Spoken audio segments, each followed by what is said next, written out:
Welcome to Ladies Talking Love, Season 2, Episode 2, Living a Life of Wholeness.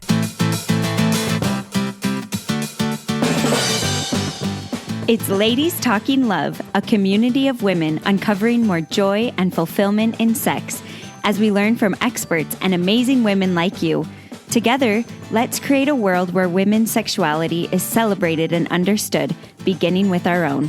I'm your host, Ariel Finlinson. Let's talk love.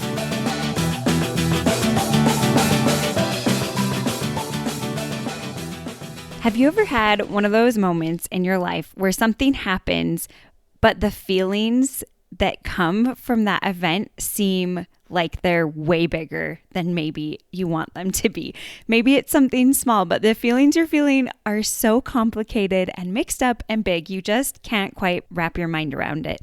In this episode, we're going to talk about how to dig down and really work to discover what may be causing some of those big feelings.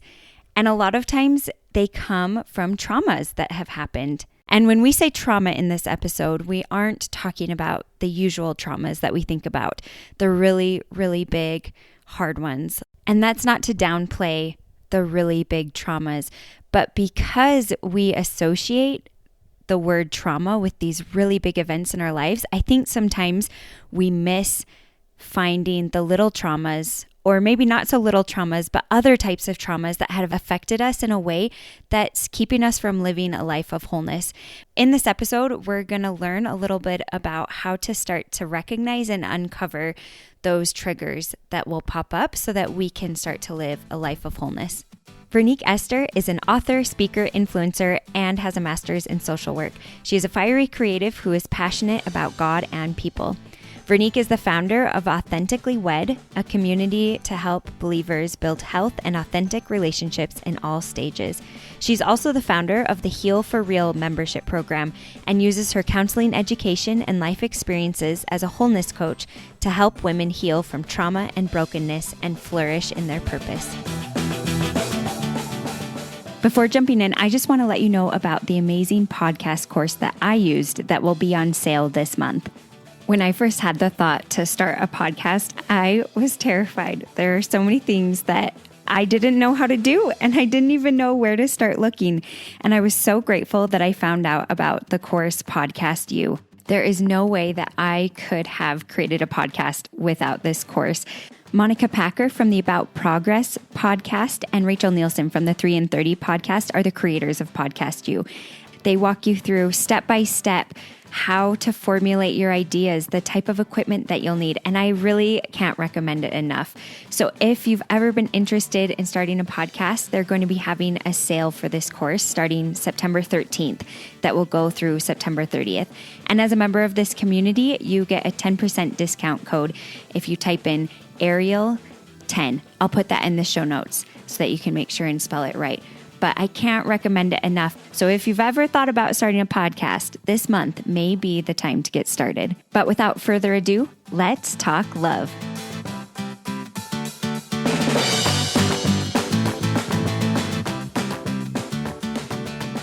I'm so excited to welcome Vernique Esther onto Ladies Talking Love. Thanks so much for joining me today, Vernique. Absolutely. I'm so excited to be here. Can you just give us a quick background about how you got interested in teaching women to live a life of wholeness as a coach? And in your degree, you have a master's of social work. Like you said, I have a master's in social work. And initially I got interested. I think like a lot of people in the social work field, you have had your own life experiences and your goal is to make sure everybody you come in contact with doesn't experience those things as well. And so I did that. I was actually a newlywed when I went to grad school. But by the time I ended, my marriage took a really hard hit. We ended up experiencing infidelity, which shortly thereafter subsequently ended in divorce. And so I remember just going through this season where I had already had my first business baby, Authentically Wed, which was all about helping wives be an authentic version of what their families needed and who God created them to be. And I was like, well, I guess this is kind of it. Like, how do you talk about marriage and have a failed one under your belt? And I really felt like God was like, no, this is not the end of this for you. And so I was like, okay. My platform was based out of transparency. And so in that, of course, I transparently talked about experiencing divorce and what my life looked like now and things like that. And I realized people were still connected to my story. And I got tons of DMs from women who were like, well, how did you survive that? How did you move on? I'm going through this too. So I rebranded that, but I realized it wasn't enough and I wanted to do more. And so with me having a background in behavioral health and counseling experience and all that, I said, well, what can I do to help these women, showing them that there is life after relational trauma, after trauma of any kind, so that way they can feel hopeful and move forward. And really, I learned through my own healing journey about wholeness and healing and what that really looked like. And I felt like a lot of platforms, especially faith-based ones, didn't talk about it from a tangible perspective, but more so from this ethereal, like, you're going to heal and, you'll be whole. And you're just like, well, what the heck does that mean? Because I feel horrible right now. How am I going to get there? Yeah. Like what? And so I really kind of went on my own soul quest. And then I realized I wanted to pull women out of the same trenches that I had been in. And it's just been an amazing ride since then. I love this so much because you have so much experience of being in a really hard position. And I think a lot of us can relate, whether that is divorce or infidelity, or it can do with anything in our life that's super hard. And I'm so excited to have you help us walk through some of those, how we can live a life of wholeness. So first off, can you just define for us what trauma is? Yes, I love this question. So I define trauma the same way Google does, which is a distressing or disturbing experience. Because oftentimes, especially, I don't know about you growing up, we only saw trauma as these huge events, right? Like physical violence, experiencing rape or exactly, rape, or like just these big, huge things. And so what we've done, especially as women, especially if anybody in your audience are women of color, we're taught that it's not that serious. Like we're taught often to just kind of pick up, keep being superwoman and push forward.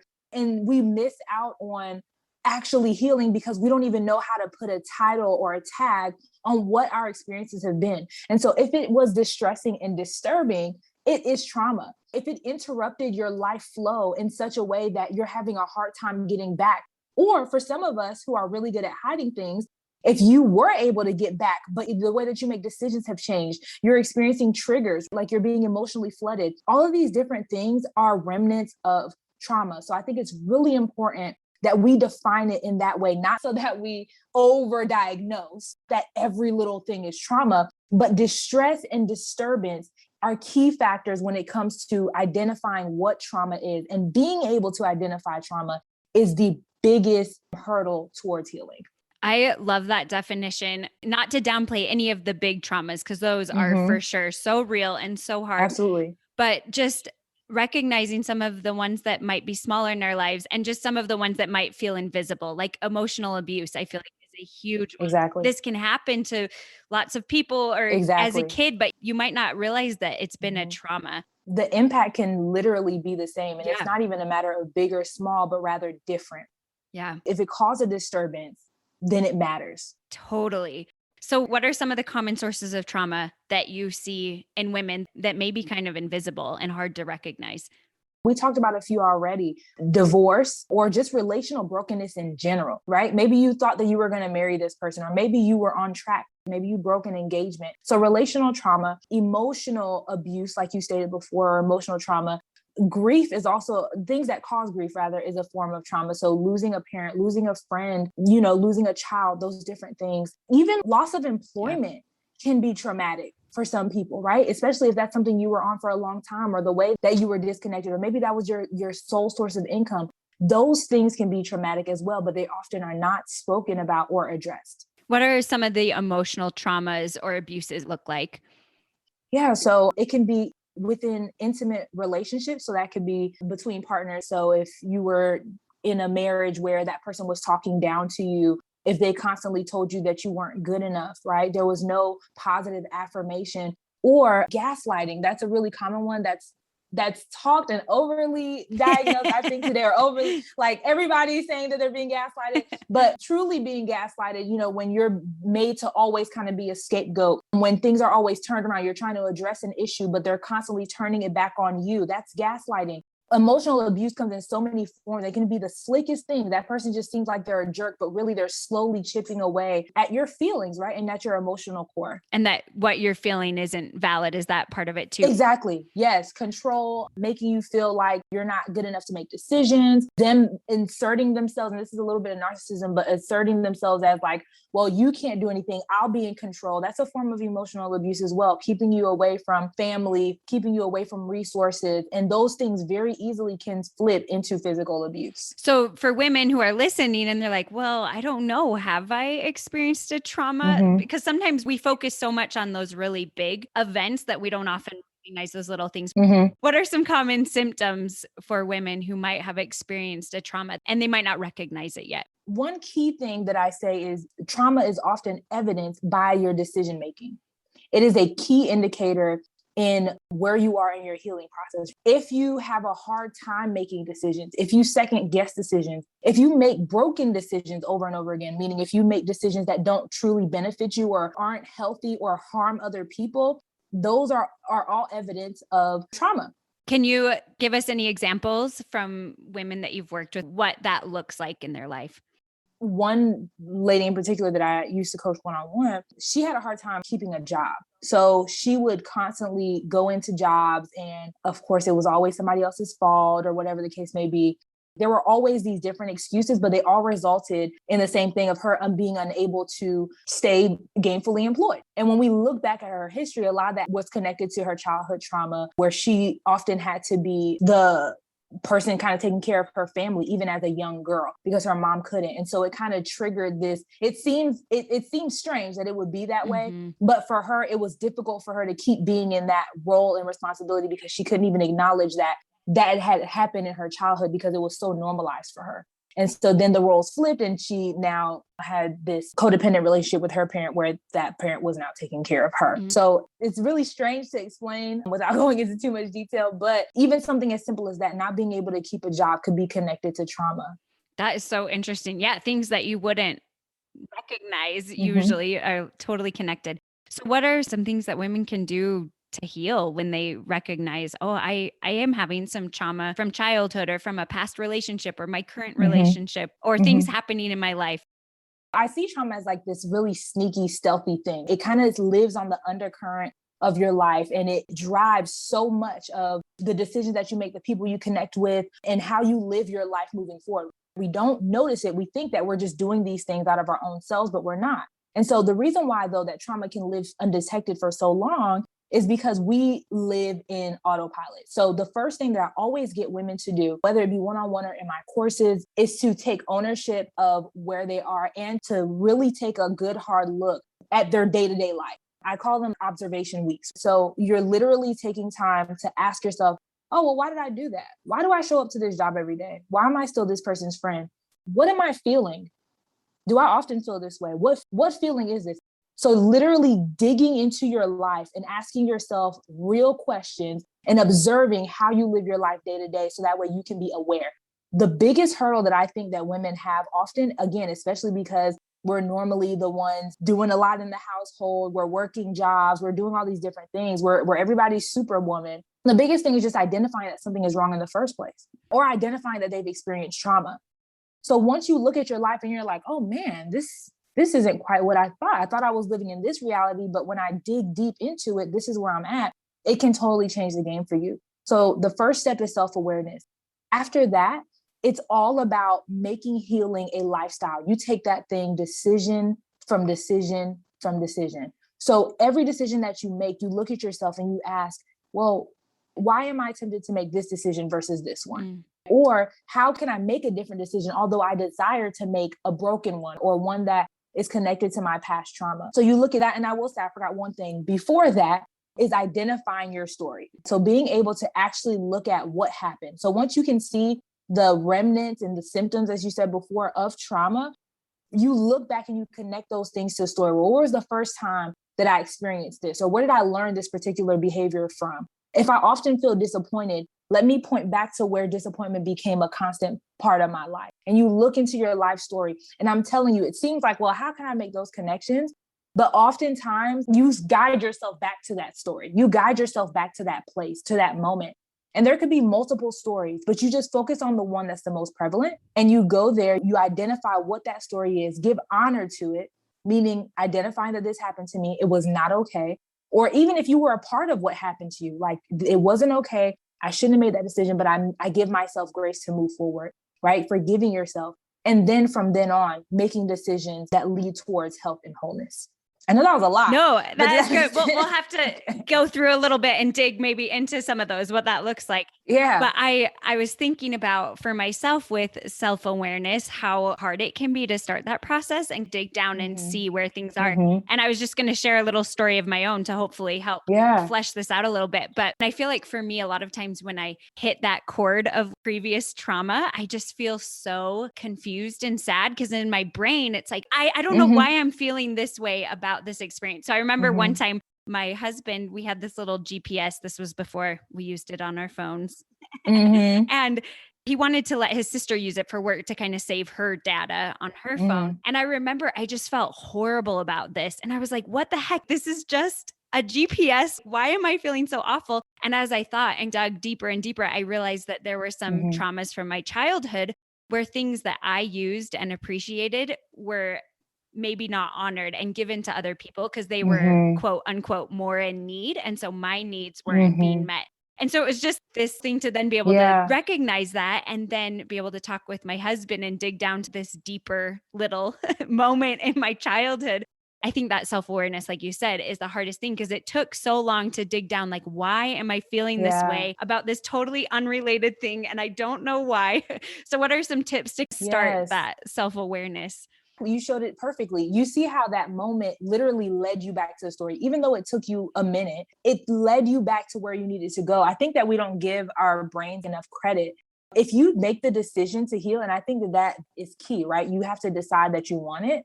When you make the decision to heal, it's almost like your soul, your body, your mind, whatever way that you want to put it, connects you back to where you need to go. Like, hey, this is the part that hurts. As a matter of fact, when we experience triggers, that's exactly what your body is telling you. Hey, this part hurts. Ouch. Ouch. Can you pay attention to me? And so what we often do is feel that feeling that you had with your sister-in-law getting the GPS. And we're like, that's stupid. I shouldn't feel that way. And we keep it moving instead of like, well, let me take a moment to honor myself. This is a valid feeling. Having a relationship with yourself, I say this all the time, is so important. Like, how can I serve me right now? How do I connect these dots back to see if there's anything there to this feeling? And to your question, I think making the decision that you want to put in the work. And then the other thing is developing a relationship with yourself to where you're willing to go through it. The same way, I don't have children, but maybe you or some of our listeners have kids. If your child told you that something was bothering them, you would be concerned, right? Like you would go through the lengths and do whatever it took to make sure that they felt safe and comfortable again. We don't give ourselves that same treatment. So really taking time to honor yourself and to honor your feelings. That way you will be more apt to follow those emotions to where it is that you need to go in your storyline so you can actually heal. Yeah. In order for you to get to the point where you're making healthy decisions, you have to actually like yourself, right? Healthy people make healthy decisions, but that even starts with having a sense of self and self-care to where you're willing to. Otherwise, why? Yeah. You would just keep self-sabotaging. Totally. I know it's such a dumb example, this GPS story of mine, but no, it's so good. But I remember like bringing it up to my husband, how hard that was, but deep down to realize if I let him give this to his sister without telling him, I'm going to be feeling hurt from him. And the feeling was that I'm not important, that my needs weren't important, but I also wasn't telling my needs. So I feel like to your point of loving myself, I needed to know that I was worth it. And to him, I was like, once we talked about it, if it was something that meant a lot to me, like, of course, let's keep it. He was just trying to be helpful, but just to be able to get to that point where you're worth it enough to voice those needs and opinions and concerns, which can be a hard place to get to. Do you have any thoughts on that? How can we see ourselves as we're worth it? We're not worth being trampled all the time. Yeah, I think that a part of that, I know for me, I had to get to that place too. And I'm still growing in that space recently. And this is so weird. If you felt weird about your GPS story, I feel weird about this. But I went to Publix the other day. It's just a grocery store, right? So I went and they have like, they do sandwiches and salads and stuff there. And I went to go get a salad. And a part of the salad that I wanted had avocados in it. And the lady was like, oh, well, I'll have to go over there and like get the avocado. And I was like, oh, well, don't worry about it. It's fine, And then the next day, the salad was like banging. So I went back the next day and I was like, okay, I want it. And she was like, okay, and you don't want the avocado? And I was like, no, it's fine. And then I let her walk away and she came back and I was like, no, like I actually want the avocado. Like, please, she's like, okay, that's fine. And she just goes and walks to go get the avocado and come back. And I had avocado and it was amazing. And I say all that to say, even as somebody who teaches this stuff, I have to remind myself that I'm worth advocating for, and not just the big stuff. It's avocados for the mistake, right? If it was huge, at the point that I'm at now, I would probably speak up. But the little things, I felt like I was inconveniencing her when I literally am going to pay for this. And it's the same price with or without avocado. So why not get the darn avocado? And so I think you have to just come to a place where you're like, man, how much longer am I going to allow myself to consistently adjust for the world around me while not advocating for myself? So I'm constantly making room, especially as women, for one, and for women of color, we're constantly adjusting. We're constantly making room. We're constantly like your needs before mine. And let me add a little cherry on top of that, especially if you're a Christian woman. You're taught to be, kind and to do all these things. And we have misappropriated the concept of humility to the point that we treat ourselves like we're like nothing. Yeah. And I don't think that that's the goal. I think the goal is for us to understand that, again, we are important. If you share in my personal belief system, you were literally created in the image of God. You are his daughter. He literally molded you. Every cell in your body is intentional. Why can't you tell somebody or a partner or have accountability to say, like, I'm really struggling and I need some help and I need some support? And so I think it just comes down to really spending time with yourself, finding the beauty in yourself, and literally saying, like, I am worth advocating for in any moment in time, big or small. Yes. I'm so glad you brought up the avocado story, because especially for me as a Christian woman who has children, I felt a lot of that in motherhood. And your story was so perfect, because I've had experiences like that recently where I like make cookies or buns or something and my kids want to eat mine. And I'm like, oh, I should let them have it. And then I'm like, no, I want this. And I get to say, like, you had yours and this is mine and I'm not sharing. And it's a dumb little thing, but I feel so much better when I stand up. And they learn too. They learn from that too, though. Because I want them to know mom has needs and wants and she's standing up for herself. I want them to see it too. Exactly. Sometimes the little things we're like, oh, it's just little, we'll let it be. But I think if we can practice it in the little things, then it's even easier in the bigger things to practice. That is key. Okay. So self-realization, we're realizing things, we're starting to do this in the little things. What's the next step? Like I said before, one, being self-aware. So connecting with yourself. Self-care is a big deal. It's not just the manicure, pedicures, right? But creating a consistent schedule and pattern of self-care. I talk about 5 or 6 areas of self-care, and they are recreational. So mani-pedis, of course, going to get your favorite Starbucks. There is wellness. So going to doctor's appointments, working out, eating right. And then there's also organizational, which is making sure that your things get done. So if you know that you have to do laundry, instead of overwhelming yourself all on Saturday, spreading it out between 2 days or however many days, or don't do laundry on the same day that you mop the floors, whatever. And these things seem small, but again, when you make a consistent effort towards self-care, you're constantly telling yourself, I matter. You're pouring back into yourself. And because you not only are having the organizational part, but you have the recreational, you're also feeding back into yourself those positive things. So again, healthy people make healthy decisions, but healthy people are people who also love themselves. Being able to have a consistent pattern and routine of self-care. And then, like I said, looking moment by moment. Healing happens moment by moment. I'm telling you. And so not overwhelming yourself. That's one thing that women can do. We just kind of jump into it all at once. Like, okay, I'm ready to heal. I want to get past this, quote unquote, through this, quote unquote, not realizing that there's not really a pass or a through, but like just living your life moment by moment, and every moment choosing to make it healthier than the last. I think mindset is key on that, is giving yourself grace and knowing that it's not about arriving anywhere, but literally just trusting God and trusting your own desire to heal so you can move forward. It's not going to happen overnight, but if you take everything moment by moment, you will be better than you were the day before every day. And I think that's so crucial, because the triggers pop up at Mm-hmm. weird times with little weird Yes. things, but to be able to dig in and think through them and voice it, especially if you have a spouse or partner, someone that's involved in this, to talk through it, or a Mm-hmm. friend or whatever. I think when we can face that trauma, Yes. of course there's more to it, but that's like a huge Yeah. part, just It's a bringing it huge up part. and talking about it and like, okay, so now I understand where that hurt came from. So now I'm going to ask this question to know, oh, well, does my spouse care about me? Just to block Yeah. that trauma from coming up in the same Yeah. way.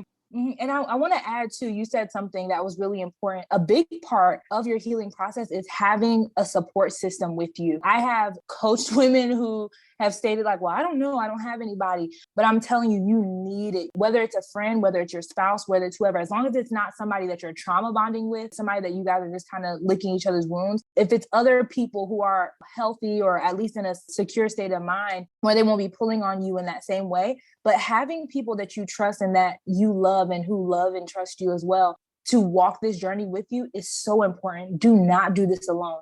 Have those conversations with people because you need people. I mean, for one, trauma likely began with a person, and your healing is going to continue on with people who are secure and who are supportive of you. Just like you brought in your husband, maybe your listeners aren't married, but maybe they have other people in their lives who they can be honest with as they go throughout this journey. Yes, I think it's so important to have someone safe to share with and to learn what a Mm-hmm. safe, good relationship looks like. Yes. Sometimes those traumas, like you said, we can go back to these unhealthy relationships or Mm-hmm. unhealthy patterns with our kids, even the way we're raising them, and to kind of be able to work through it with someone. Yeah.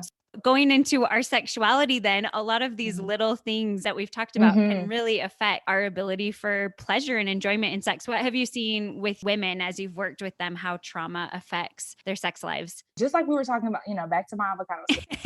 If a part of your trauma response is having a hard time advocating for yourself or validating your own self-worth or acknowledging even your own self-worth, you may have a hard time doing those things even in the bedroom. And so if things hurt and you're not saying anything, if you don't like that position that your husband has you in every single night and you're just like, well, it's my job, like I'm supposed to just be here, right? Those types of things are remnants of trauma. And it's so crazy how it shows up. Like you being able to advocate for yourself when getting avocados from Publix is the same way you need to be advocating for yourself in the bedroom. I think the other thing too is sex really starts before. And oftentimes we have a hard time connecting with our partner because we don't find any worth within ourselves. And so we have a hard time relating to our partners because we don't see what they see. So maybe we hide from them. For those of you who don't ever feel like you're worth the compliments, or if you have a hard time with even feeling like you are sexy, that could be a key indicator to past sexual trauma or just trauma in general. If you have a hard time like feeling quote unquote sexy when you are very much in part a sexual being, that could be an area for you to explore healing and wholeness in.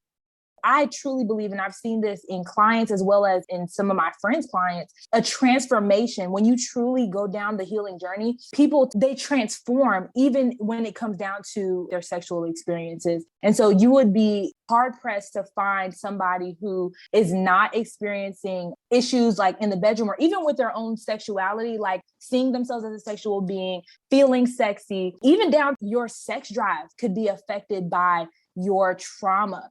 I'm telling you, if you are burdened by those things, it may be hard for you to show up. Or there are people who show up as dominant in the bedroom, but that's a trauma response. And they would probably rather be more submissive. Or they show up as more submissive in the bedroom. And really, without trauma, they may be more dominant. It could literally come down to how you show up, how you feel, how you perform within like sexual context. It can all be connected to your traumatic experiences, but you would never know if you don't actually take the time to heal and peel back those layers. I think a lot of us separate the two. We're like, here's my sex life Mm-hmm. and here's my life. Oh, but it's so interconnected. I think we don't realize, how interconnected it is. And as we're healing in our everyday life, how that healing can come into our sex life and to be able to heal both those areas. Because I feel like if you don't love yourself, you're not going to be able to accept love from anybody else. And that, of course, happens in the bedroom. So yes, it's just a huge thing that as we can heal we can definitely make our sex lives a lot better. Mm-hmm. What are some of the blocks you see for women that stop them from getting help to heal? So one, it can be finances, right? And feeling like there's no affordable options for them. Not finding people that look like them or that they trust to connect with. Feeling like, so again, going back to the Christian perspective, a lot of women feel like if they deal with their trauma, they feel like in some ways that's not them being a good Christian, right? So it can feel like a sign of weakness for other women. There's just so many, but a lot of it comes down to not feeling like they have access to or not being willing to dig behind those layers because we don't know what's behind that, right? If I actually take time to acknowledge that this, whatever happened to me at 10 years old or at 25, how will I be able to move on with my life? I have to still be a mom. I still have to be an employee. Maybe I have to be a spouse. All of these other areas need me to stay together. And so because I'm functional and I'm able to do all these things, I'm just going to keep it copacetic, but not realizing that you can literally be better in all of those areas when you choose to heal and be the best version that you were created to be. Thank you so much, Vernique. As we close up, can you give several actionable tips for our listeners about how they can start this process of healing? Yeah. Self-awareness, journal. I am a huge believer in journaling. I give all of my clients journal prompts because there's nothing like writing and thinking through your thoughts. The other thing is having a secure accountability team around you. So staying connected to this podcast, staying connected to my Instagram, you can follow me or wherever, to where you're constantly being reminded this is a process. It's not all about a one-day journey. It's not all about perfectionism for my ladies who struggle with that, me included. Me too. Right. So it's not about being perfect, but it's about living your life in a way, moment by moment, that gets you to be the better version of you moving forward. And then, of course, if you're Christian or whatever religion that you practice, making sure that you are connected spiritually. Again, you are a sexual being, you are a spiritual being, you are a physical and emotional being. You have to tap into all of those layers of yourself because guess what? All of those layers were affected when you experienced whatever trauma. Thank you so much. Can you tell us where we can find you and some of your resources? You can follow me on Instagram at Vernique Esther. You can also follow my Facebook page, Vernique Esther. I'm literally Vernique Esther everywhere. Also, if you have experienced divorce or relational trauma of any kind, I have a book called When Seasons Change, Divorce Recovery Interactive Devotional. You can find it on Amazon, but you'll probably get it quicker and better if you go to my website, verniqueesther.com/shop, and you can do that. I don't do a ton of one-on-one anymore. However, I have a membership program called Heal for Real, where I walk women through my program. You have sheets, you have videos, you have all of these things. Plus you get group coaching from me and you're a part of a community. So for those of you who feel like you don't have the right accountability around you, these women are committed and dedicated to healing just like you. And you can learn more about that at verniqueesther.com/heal for real. And that is one of the best ways for you to begin your healing journey with me. Thank you so much. And if you send me those links, I'll for sure put them in the show notes. Absolutely. Thanks so much for joining me today, Vernique. This has been awesome. Absolutely. This has been amazing. Thank you so much.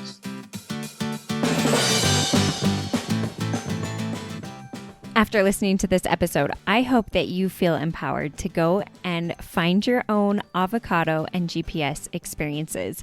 Even though they seem so small in the moment, they can bring up such big feelings. And it's so important to learn to advocate for ourselves and to learn to dig down and really discover what's going on, why those feelings are so complex and so complicated, and not to just brush it aside. And even though it is so important to advocate for ourselves, I also think there are beautiful chances where we get to choose to sacrifice and to make sacrifices for our relationships and the people we love. But I think it's so important to not let that be something that is put upon us and we're always sacrificing and always being the one to put our needs on hold. But I think it's such a beautiful thing to advocate for ourselves. And then when those opportunities come, I know I'm in a better place to choose to sacrifice in a joyful way versus feeling so awful about it because I haven't been taking care of myself the other moments. So thank you so much for being here and for learning with me. And of course, as always, thanks for talking love. Thank you to all of you who listen and join me on this journey, and to our Ladies Talking Love team who make the podcast possible. Thanks to our sound wizard, Kimberly Demers, our newsletter guru, Lauren Barton, and our miscellaneous task whiz, Jana Norman. As always, thanks for talking love.